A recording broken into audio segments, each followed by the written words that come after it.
Strange girl sits in same spot for 2 years until one lady takes pity and asks why.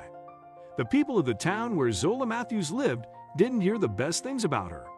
Zola was known as the town madwoman in the straw hat. Everyone knew she was sitting all days in the square with a bowl in front of her.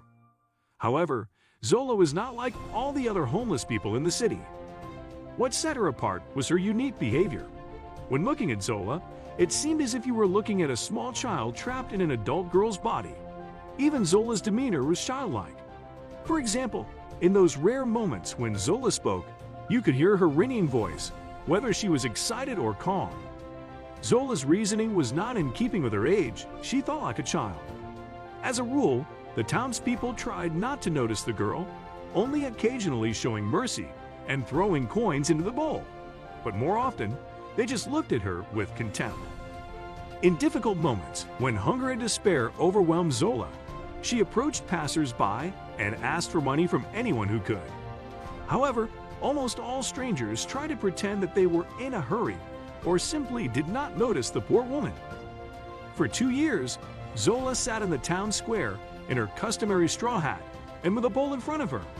Even in the heat and downpour, she stayed put. Only when the cold came hard, Zola would wander the streets in search of suitable shelter. The townspeople understood that they had to help the girl somehow, but that was it. They assuaged their consciences with only occasional handouts of change. Day after day, the situation did not change until one day a concerned woman named Rebecca Simmons approached Zola. It was hot. Zola was dozing off into a midday nap with her hat covering her face, and she didn't hear Rebecca approach her. The woman did not immediately succeed in waking Zola.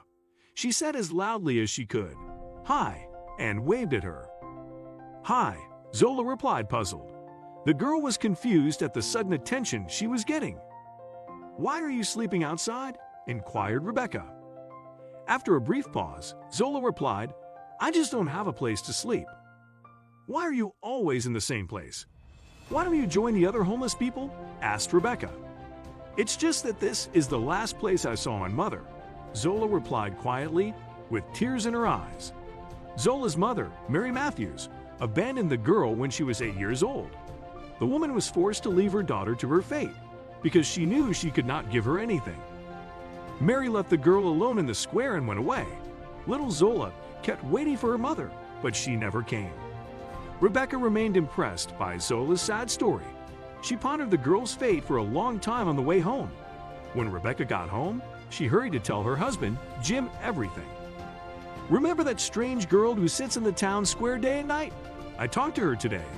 Rebecca began the conversation as she lay in bed with her husband getting ready for sleep. "Yes, I remember. She's been living there a long time," Jim replied, and could barely keep from yawning. "She was abandoned by her mother, and ever since then, the girl's been growing up on her own, like an adult, but acting like a child." What's the point of this conversation? Jim wanted to go to sleep. "But winter is just around the corner. What will she do when the cold comes?" said Rebecca. In an effort to make amends, people began collecting money and food. After that conversation, Rebecca started visiting Zola every day and was wondering more and more about the girl's health as winter approached. She decided to talk to her husband and ask him to take Zola in their home for the winter. Without much enthusiasm, Jim agreed, and Zola began to come to the house occasionally to eat and keep warm. Soon Zola stayed at the Simmons house for good. She took care of household chores and ran some errands. Later, Zola was hired to work in the same store where Rebecca worked. Soon the townspeople learned about Rebecca's good-hearted act. Some regretted not doing the same for the poor girl. In an effort to make amends, people began collecting money and offered to help. Law enforcement officers noticed what Rebecca did and decided not to stand by idly, so they organized a search for Zola's mother, and they succeeded. The grieving mother was found, and Zola was able to meet her at the Simmons house. Happiness overwhelmed the girl. "Mother," cried Zola, and rushed to hug her. Mary cried, "I am very bitter that I left you. I had nothing to raise you on, and you had your whole life ahead of you." Rebecca could barely hide her anger when she heard Mary's words. But Zola's mother smiled at Rebecca and said, "I am very grateful to you, Mrs. Simmons, for taking care of my daughter.